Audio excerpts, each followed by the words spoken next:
ग्रन्थगीताय ग्रन्थगेयाय ग्रन्थान्तरात्मने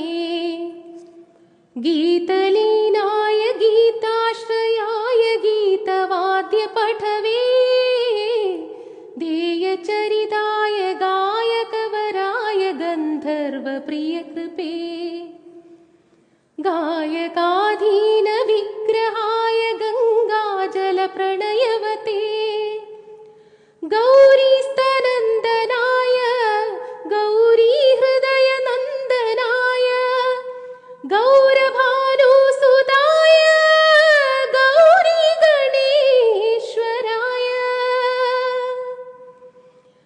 गौरीप्रणयाय गौरीप्रवणाय गौरभावाय धीमहि गोसहस्राय गोवर्धनाय गोपगोपाय धीमहि